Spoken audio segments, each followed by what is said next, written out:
Welcome to this experiment we're calling Manly, where we're inviting guys to manifest a new lived experience through conversation, curiosity, and community. We're asking real questions, giving real answers, and actually listening to each other. From men's mental health and relationships to personal identity and pausing to reconnect with nature, we're taking a more mindful and curious approach to exploring what it means to be a man in the present and all that implies, and how to balance performance with meaningful connection. This is your host, Patrick Bryant, and I am sincerely grateful you're here. Let's get to it.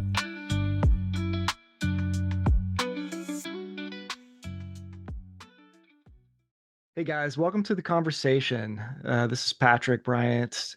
Thanks for coming back. I really appreciate you listening. I'm here with Andy Williams. Andy, you're a psychotherapist here in the Atlanta area. I feel like you could probably tell us about yourself, what you want us to know about you better than I can. So I just want to give you the floor for a moment. Right on. Thanks for having me.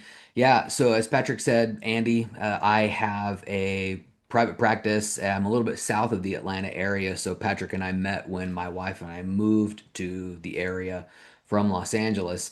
I'm licensed in 10 or 12 different states, so most of my clients are actually still West Coast based or New York City. But I specialize in working with men and with couples. And so I was excited when you emailed about your podcast and we started to kind of kick around some ideas for conversation. Because I think that we see some similar folks in our practice, and it's always fun and interesting to exchange ideas, learn from you, and hopefully have some meaningful conversation. But my practice name is Get Better at Feeling. The website is getbetteratfeeling.com, and that's where folks can find me. And then on Instagram, my handle, I think it's called a handle. Sometimes I feel old when I talk about Instagram because I I'm feel you. relatively ignorant there, but it's just wisdom with Andy. So that's how you can find me. Awesome. Awesome. Thanks.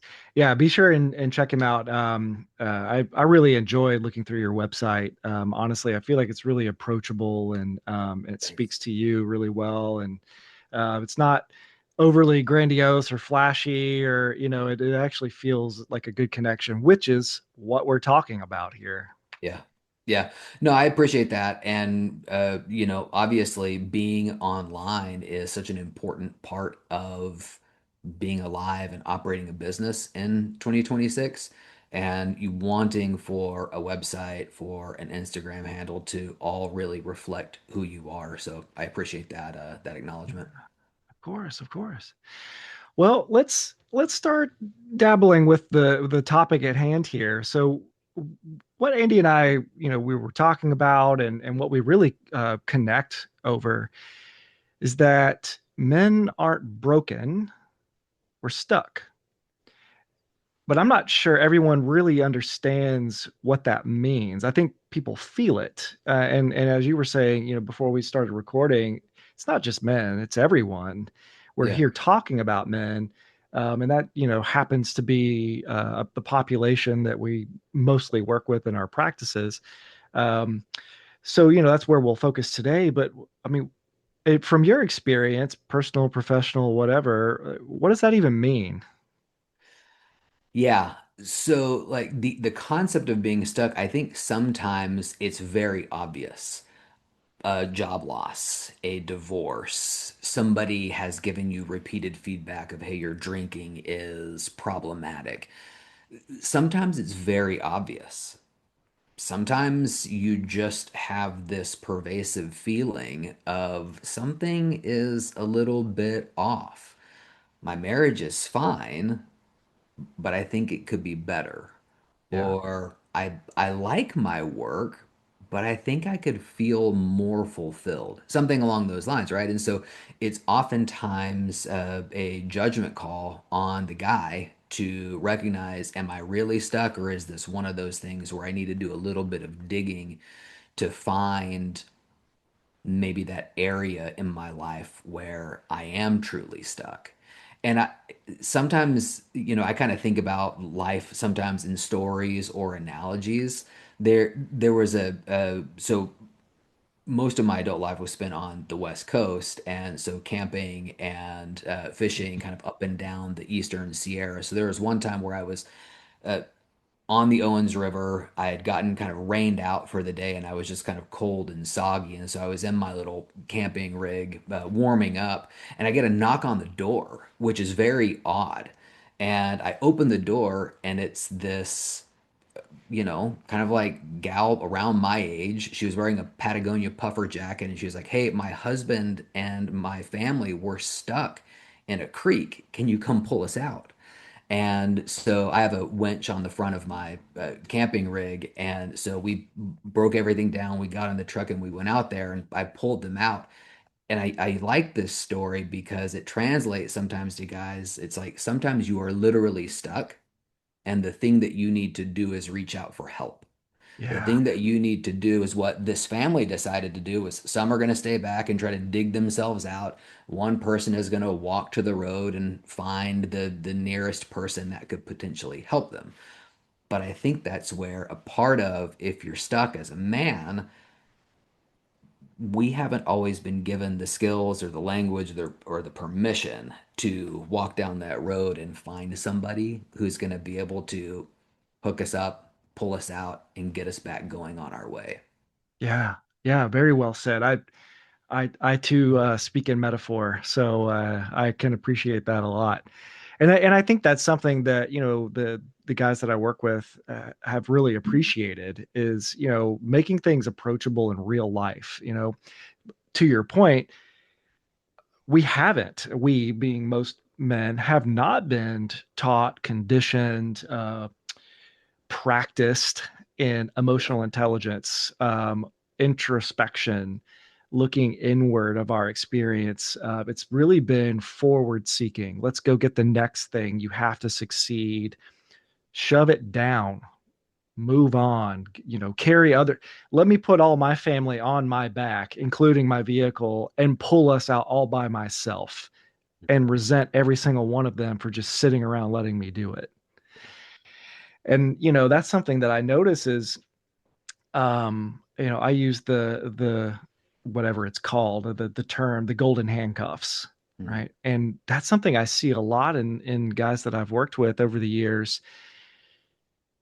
On the surface, they should be grateful for the life they have. They've checked all the boxes. Everything is great. They have, the 7-digit income. They have the hot wife. They have the giant house around here, in a particular neighborhood or whatever. But they feel terrible. And I think that's and like what I've noticed, and I think I'm hearing you touch on it, is like there's this notion of I should really just get over it. Everything's great. I should be grateful. I need to get over myself.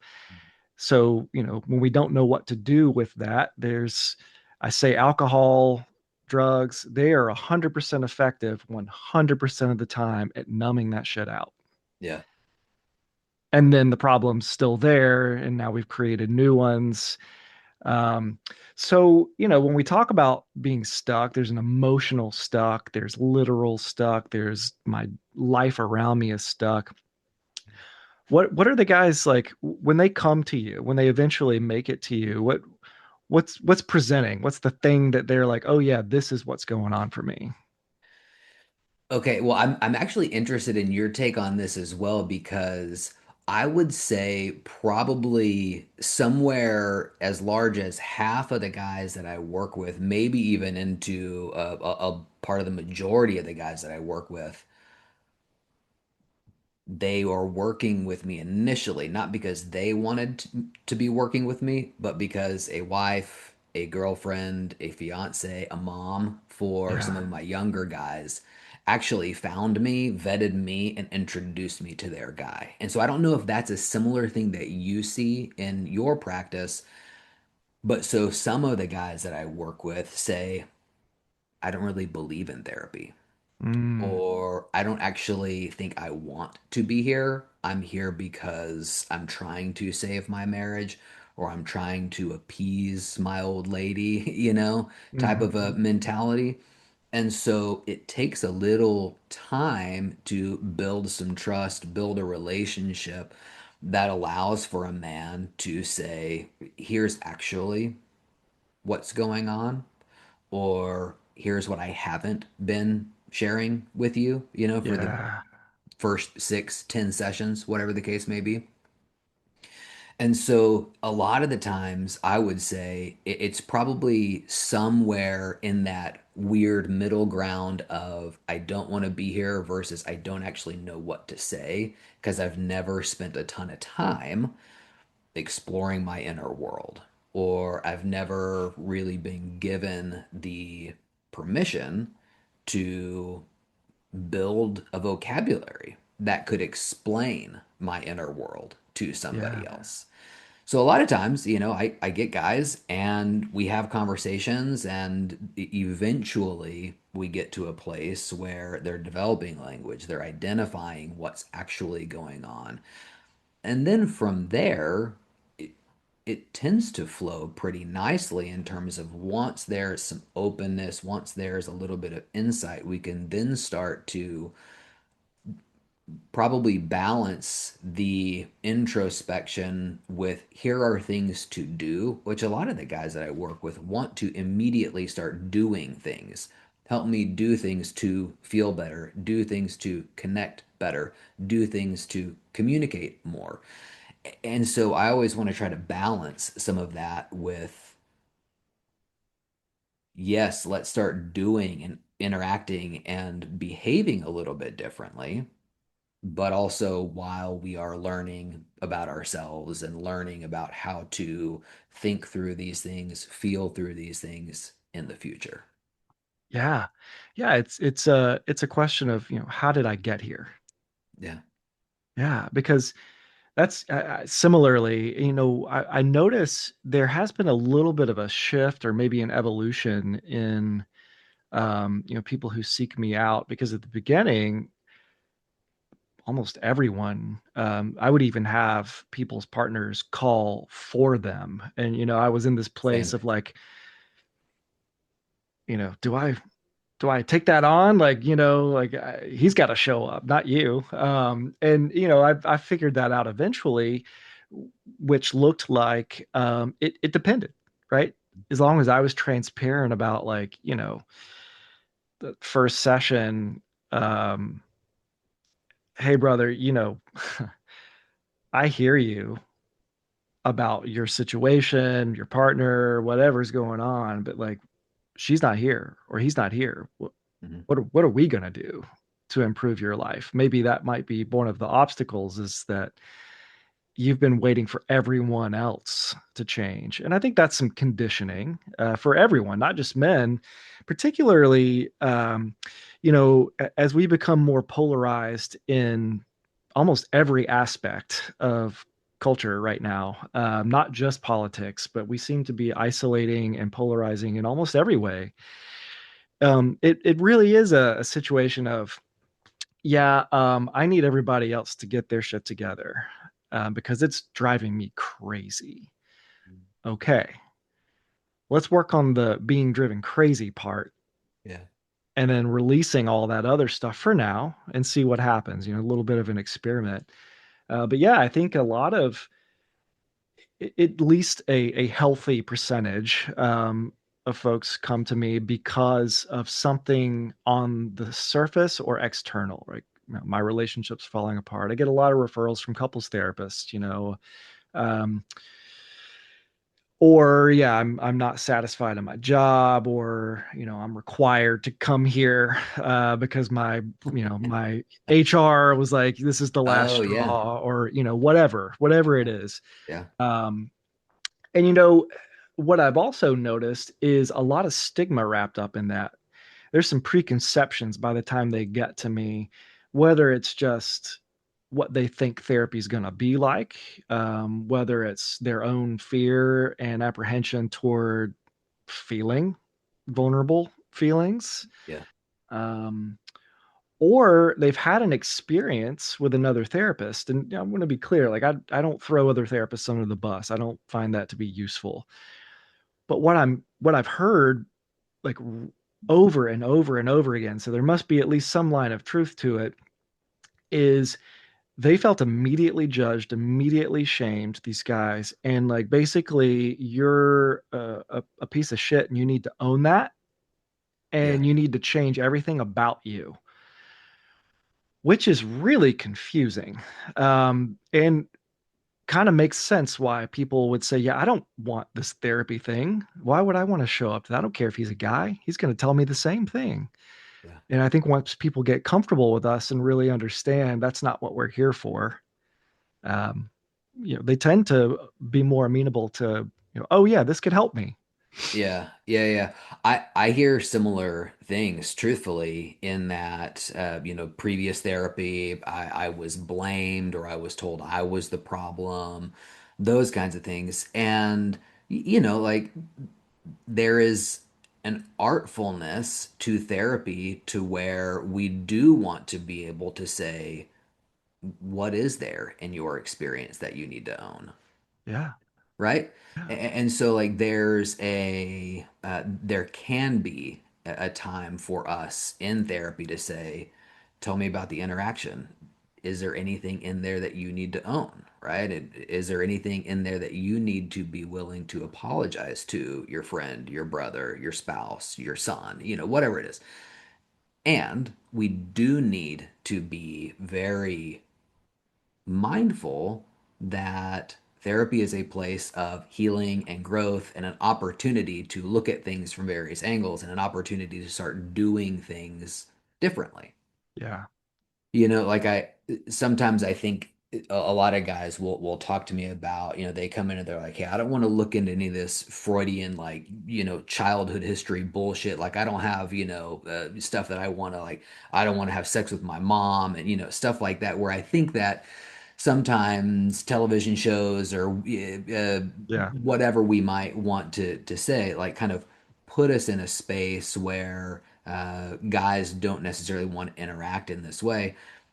But once you start to build a relationship, once you start to open some dialogue, once you start to have an opportunity to connect with guys, they start to realize, oh, there's a lot of nuance to being successful in a marriage. There's a lot of nuance to having a job and being successful there, but then also being successful as a family man. Those are different skill sets in a lot of ways. And so we have to start, in my opinion, we have to start really looking at what are the things that make you really good at your job that aren't actually serving you in these other aspects of your life? Are there Yeah. different ways to communicate? Are there different ways to relate? Are there different ways to be curious? Right? You probably have the base skill set. It's just maybe we need to apply it a little bit differently. And hopefully, when a man decides to come in and do some work with a therapist, there's a way to bridge that gap.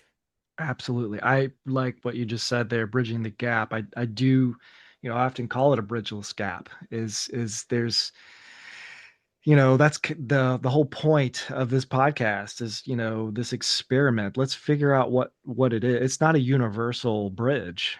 We got to Mhm. figure out what the bridge looks like generally and then critique it along the way because, you know, we're in a position as guys to really look to be curious. I love that word, to be curious, to look at things differently, um, where previous generations haven't really either haven't had to or just didn't. I don't know. I wasn't there. So, it's just we get to be curious in a way to make some changes. And yet, sometimes, again, not to blame externally, this is, we got to own our own thing here. Sometimes we're met with, well, why can't you just do it? Mhm. Why do I need to help you? Not just women, but anyone. Like, why do I need to help you cross this bridge and get to the other side from, the patriarchy, from, abuse of power? Well, quite honestly, because there's no roadmap. And that's kind of how I see a large piece, for lack of a better word, piece of therapy. In my role is helping folks bridge that gap of like, okay, how am I showing up in the world? How can I show up a little differently that doesn't require me to abandon who I am? I practice from parts work, from internal family systems and mindfulness based approaches and nervous system regulation. And that's a big piece of it is, we all have lots of parts and none of them are bad parts. Some of them have just learned strategies that don't work for us anymore. Yeah.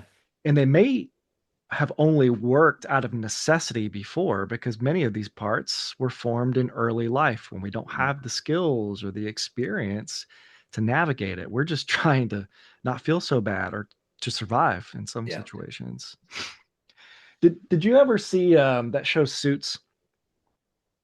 Only commercials. I never actually saw the show. Okay, so in later seasons, what something you said just made me think of it that I think you'll appreciate. In I don't know what season, but so the main character um, starts going to therapy. His life is falling apart. He's super, super successful, super wealthy, super lonely, Okay. and he starts going to therapy. And of course, it's an attractive woman who's the therapist. And I was like, oh, here we go, another show where all it is just like this secret like sex vibe, well, like she was doing a lot of what we're talking about, like bringing it back to him. And of course he's, like, no, why aren't you connecting with me? Why are you like not Mhm. seeing, I feel alone here. So anyway, they finally, start to get somewhere. And I'm like, wow, finally, Interesting. a show captures like, yeah, this is a therapeutic relationship, uh, ironically, between a man and a woman who Yeah. can get somewhere. She's like helping him own some stuff that maybe it's internal. And then the next season, they end up like forming a relationship. I was like, well, had to make it interesting, I guess. Yeah, yeah, yeah. Um, It's a reason it's a television show. Exactly, exactly. And and I think that's part of it to your point of there's just a lot of I don't know, maybe we want to call it propaganda. There's just a lot out there about what therapy is. Part of what therapy is getting the experience, getting the information. The information only lives in the experience and we can Yeah. take it little bits at a time. You were saying earlier, we can't just jump to a finish line here. Incremental small changes over a course of time. And I really liked what you said there. Yeah, yeah. Well, you kind of hit on something that I hear oftentimes when I am meeting with couples for the first time, a heterosexual couple in this example, where there's a difference between reasons and excuses.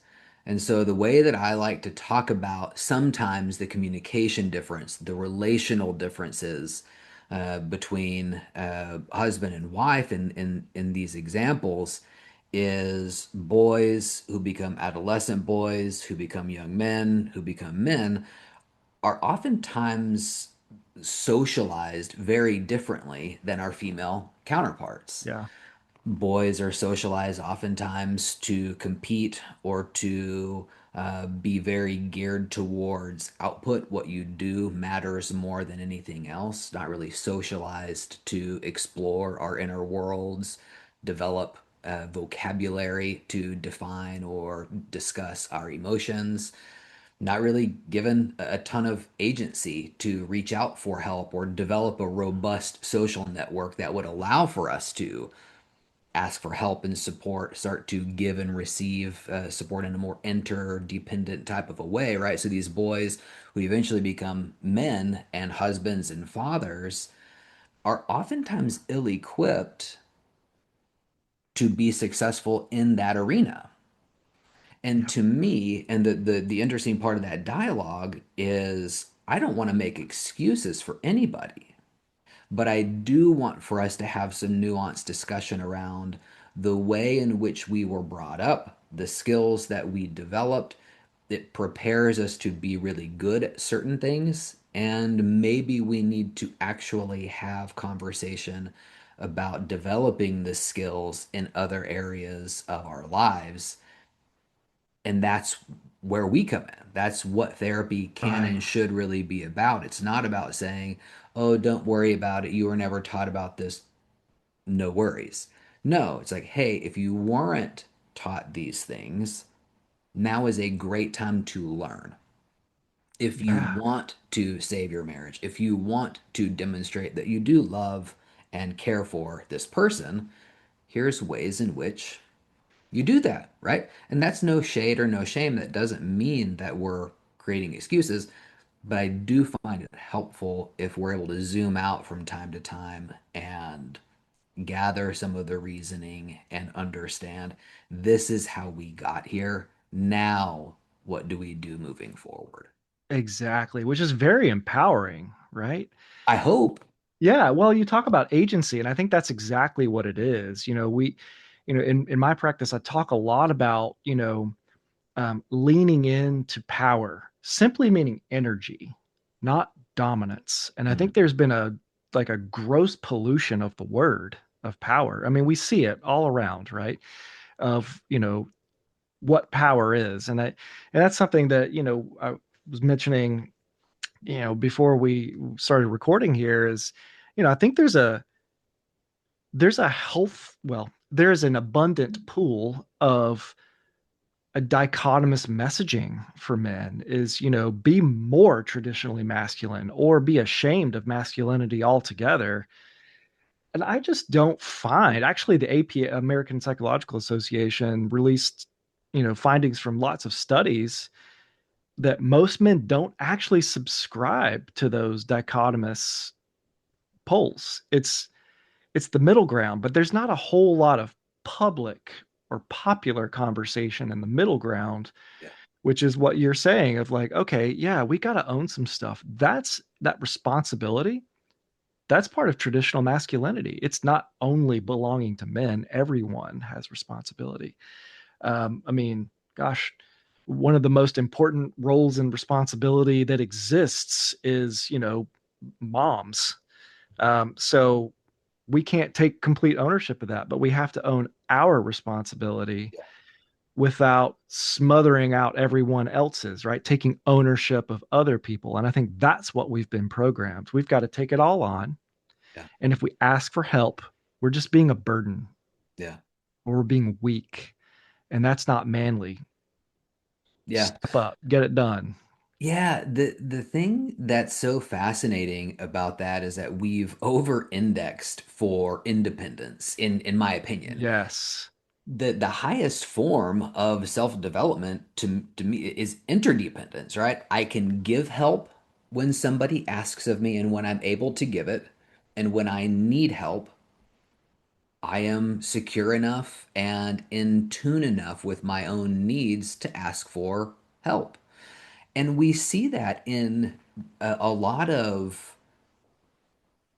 we see that, I think, throughout history in various ways in very traditional masculine roles. And it's just so interesting, and we were talking before we started filming, about the kind of the polarization. You're either on one side or the other. And truthfully, I think when we're honest, most people exist somewhere in this middle ground. Yeah. And to be able to have open, honest, meaningful dialogue in safe places that allow for us to start to say, I'm probably not all the way on this side. I'm probably not all the way on this side. I can still be a man, a husband, a father, and live here in the middle ground. That's right. And I'm still going to say some potentially awful or hurtful shit. And the idea is if not to put this on anyone else, is if it can be met with that, whoa, that's not okay. Hmm. Let's try that again.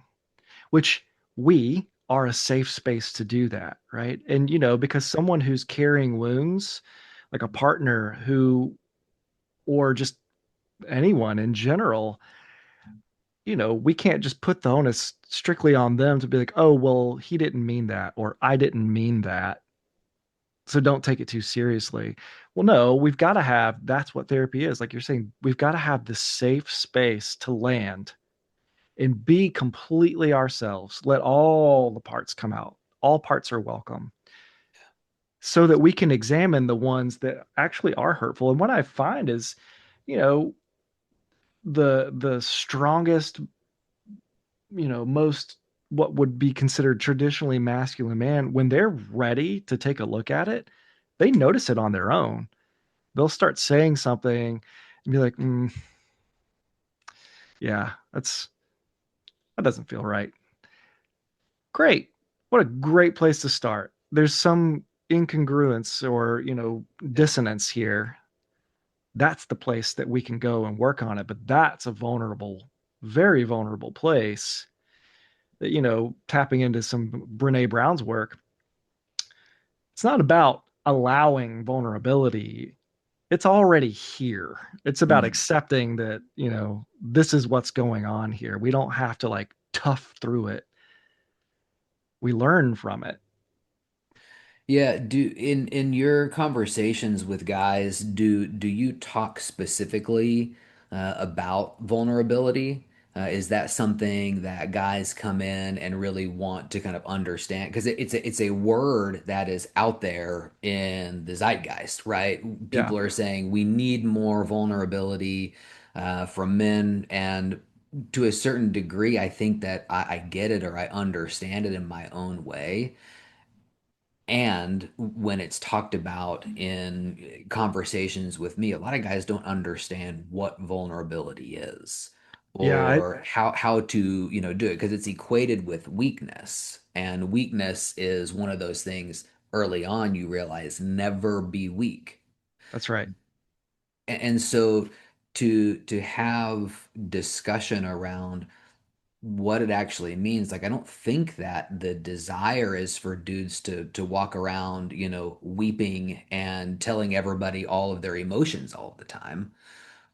That probably isn't appropriate in the vast majority of contexts. But I do think that vulnerability fits really well in that definition of interdependence, where if I need help in my social circle, in the people that I know that and love and trust, they can and they will help me. That's an opportunity to kind of start small in that discussion. But yeah, I'm curious if that's a word, a concept that you hear a lot from the guys that you work with. Yeah, and in so many different iterations. I think it depends on where they are in their lives or their relationships. Some seek it out. I want to be more vulnerable. Okay. Some actually understand what it means, and some have been misled about what it means. Some are like avoiding it like the plague because it means weakness or it means suffering, Mhm. um, pain. And that that's a really good point. That's a misconception that I think needs to be pointed out, because sometimes it's almost like flagellation. Like, oh, I need to sit with this. I need to be in this vulnerable place because that's what they saw on TikTok or whatever it is that some, proclaimed expert. Um, that's not at all what we're doing. Like holding oneself in a pit of misery, that's just suffering. Like Mm. doing it on purpose, stuck, to use our word here, Yeah. in this. It's not, it's about acknowledging that we are there when we're there and like owning it. Like, yeah, I'm here and this sucks. Yeah. Because, to your point, I think you're 100% accurate on that. Like, I, it's not reasonable to ask anyone to just, weep and be, I think, Brene calls it raw. Like, you're not Mhm. just pouring your whole life story out on everyone like Yeah. some people do on social media. That's not vulnerability. That's something else. Yeah, that's like unboundaried living or something. I don't know That's what you would exactly call what it is. Yeah, yeah. it. Yeah. And no, I think it's a well-made point because that is a little psycho ed that we do. Of like what I'm not trying to like correct you all the time, to my client. It's just like, hey, I want you to understand what vulnerability actually is. It's something that already exists, like anger. Mhm. We don't need to program ourselves out of anger. What we need to do is lean into the vulnerable space. Hey, this hurts. Mhm. And rather than try to power through it because it feels weak to feel hurt, we get angry, which is designed to empower us through vulnerable situations so we don't get hurt. Anger is warranted sometimes. And by the way, anger is an emotion, not an action. And I think that's a distinction that a lot of folks don't quite put together either. Yeah. Um, so yeah, I may have gotten a little tangential there, but I hear you.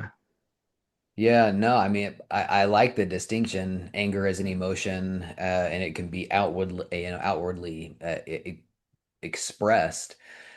But the unboundaried living, I think, is really interesting, just as a thing to kind of kick around, because a part of vulnerability is also knowing when and how to share and with whom to share, but also it's knowing what to take in and what not to take in. Like that Yes. is boundaried living. Like we're not talking about having yeah, I'll use that word, that you said from Brene Brown, raw, to be raw all the time. Society wouldn't function. We Yeah. would not have good, meaningful, connected relationships if we were just raw. Like we do have to have some level of vulnerability, and we have to also have some level of boundaries. And that's the artfulness of learning how to live this type of an interconnected life, is knowing when and with whom to be vulnerable and when to have and what level of boundaries to have or how to interact in that way. And that all sounds maybe overly technical. Like, I don't think that it has to be that way. We probably do that, or a lot of the guys that come in probably understand that to a certain degree. It's just a matter of really fleshing that out and giving practice to it. Yeah, agreed. I recently heard Terry Real, say something to the effect of, guys learned how to feel, and now it's like, oh, look, I know how to feel. Help me do something with my Mm, feelings. mm, And that may be true for some guys. I don't think that's a blanketed statement, but it is an interesting thing that I think you're talking about of like, oh yeah, it's all about balance. It's harmony in my world, and or in my view. I think it's yeah, now I'm suddenly aware of this thing that I'm not aware of or that I haven't really paid much attention to. I'm letting it exist here and I don't know what to do with it. Boom, that's a vulnerable acknowledgement. I don't know what to do with this. yeah. Maybe I do want to figure it out. And that's contrasted by hyper responsibility, which I think is what's been shoved down our throats is you need to take that on, you need to own everything. And by the way, like don't bother anybody else with that. You keep that down in there. Well, Yeah. Yeah. pressurized energy, it comes out. 100%. Well, that's where I think things get real wonky in relationships, is when I start owning things that aren't mine, Yeah. or when I Yeah. need somebody else to own something that isn't there. Like again, like that's where things start to feel real weird and real bad in relationships, right? And that's what I hear a lot of when I have initial discussions with couples, is people not owning what they need to own on either end of the spectrum, right, or of the couple, and also when I'm starting to own more than is actually mine to own, it starts to feel real bad real quick. Yeah. Honestly, I think we should have that conversation. That's like its own Yeah, conversation. I think That's you're a right. meaningful one. That would be a Yeah, great, honestly. So we'll have to figure that out. yeah. Um, what's what does a bridge look like? Like, is there a, in a world that expects solution, is there a solution? Mm. And I hear my inflection, like I'm gonna suggesting there isn't. It's a genuine question. Do you think there's a like a solution? Um, how do we bridge this gap? There is, to my opinion, and there is not a solution. There's probably multiple solutions, or probably a word that I would say is there's multiple opportunities. Yeah, I like that. And so it's going to look different for every guy. It's going to look different for every relationship. And so for us, I think it starts with curiosity, but really getting to a place of recognizing you're here for a reason, right? In this office, in this space, having these conversations. What are the opportunities? What are the things that you see that are out in front of you that if you start to learn things, do things slightly differently, interact in different ways, what's the life that you want to create? And that's oftentimes the place where I start with a guy, or I start with a couple, is if we do the most amazing therapeutic work that's ever been done, and all we do is hit home runs. What does life look like 1 year, 5 years down the road? What have we accomplished to get us to that point? Oftentimes people will have an idea of what life looks like if we've eliminated the problems, the if we've eliminated the areas that are really hard or cumbersome in their life. And then once we've identified this is the place that you want to arrive, let's reverse engineer it. And oftentimes, there's a lot of real meaningful discussion in those early conversations around these are the things that I want to start doing differently. This is the way that I Mhm. want to start Mhm. operating differently in my life. So then we have those very specific action points. Action points with men, I think, are far more comfortable. Once we have those action points, then we have more nuanced discussion around what gets in the way. Where do you think that response or that reaction comes from? Have you done this? Is this a new behavior, a new reaction in your life? Or if you reflect back, have you always done it this way? Where did you learn it? Does that make sense? And so I Yeah. like to identify the various opportunities that exist when they are able to articulate, this is what I want life to look like. Yeah. Well said. I don't know that I would have a lot to add to that. One way I do that with clients is through a metaphor of a roadmap. We have to start. GPS cannot find you unless it starts where you are, right? It's Yeah, useless yeah, unless it starts where you are. And, then we set a destination. There's uh, roadblocks and hazards, maybe things we've learned, maybe things we're expecting, stories we're inventing about what this is going to be like, yeah, unrealistic expectations. Um, and that's why I like to do milestones or mile markers. Let's project a little bit. Let's like, maybe have a couple of micro destinations, rest stops, because I think what happens is we get so focused on, I practice from largely from a place of mindfulness based work.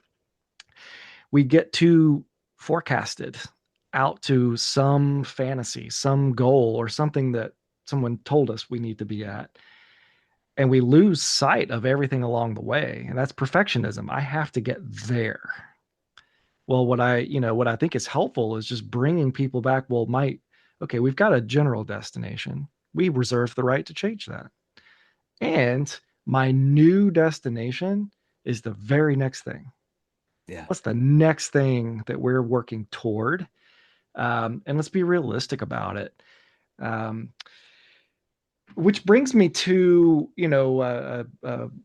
point two version of that question. What what might be getting in the way? And that's a big question. What might be getting in the way of guys, coming to therapy, is there anything that we as a profession or a society can do a little differently to maybe shift that? Yeah, I think we hit on it a little bit earlier, where I think that therapy has, to a certain degree, been misexplained, or there have been examples on television that maybe give it maybe therapy needs to be rebranded or something, where there's this idea that I'm going to go into therapy, I'm going to be blamed, and I'm going to be told what a real piece of shit I am.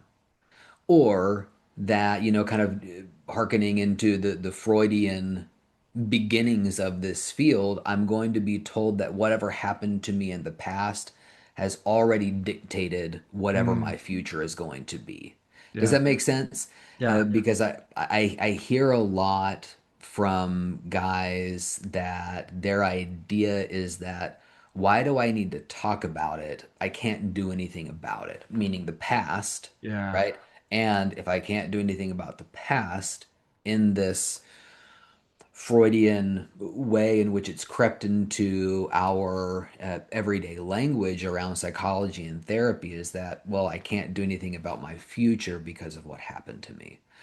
And so I really want to have discussion with guys about our past absolutely influences who we are and where we are. And it absolutely can influence who we become.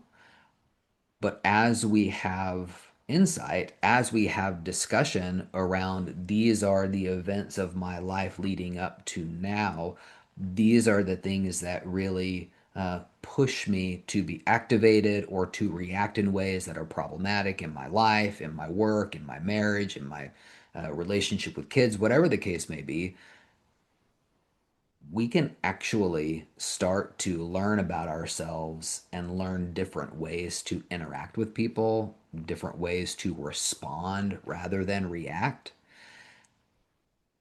So I think that some of the hurdles, or the kind of preconceived notions, are, why bother? Yeah. Yeah. And I wonder if some of the dialogue, if we could shift it to, it's the question isn't why bother. The question is, what now? And how do we actually look at our past, not as a diagnosis or not as a guaranteed outcome of future events, but just as information. Yeah. This is what brought me into this current moment. Totally fine. Some of it was my doing. Some of it I had no choice in. I didn't have any choice into the family I was born into, the region I was born into, the religion that my parents practiced or not. All of those things influenced how you become who you've become in the current moment. And at a certain point, we all get a chance to start choosing differently if we That's want to right. choose differently. Yeah, and that's why the past matters. We don't need to live there. It provides context. Like, Yeah. oh, that's what I'm actually reacting to. It helped form the story that I'm now projecting. And I really like that. I think yeah, maybe that's a campaign we should start, as rebranding therapy. And quite honestly, I don't think we started anything. I think it's happening. I think there are, nuances of making it more approachable. I think, yeah, there we talk about misguided. I think there's some misguided approaches to that, but that's just my opinion. I think what we're doing is, normalizing. Hey, we don't have to be perfect. We don't have to already have this thing figured out. That hasn't been working for us. Let's do something else. Yeah. Um, well, this has been a great conversation. I really appreciate it. Yeah. Thanks for having me. Happy to keep the conversation going. Yeah, we Yeah. must. Yeah. Well, again, remind everybody where they can find you. Yeah, getbetteratfeeling.com. That's my private practice. So you can find out all the states that I'm licensed in if you care to do so. And then Wisdom with Andy is where you can find me on Instagram. Awesome. All right. Thanks, Andy. I will see you next time. Appreciate it.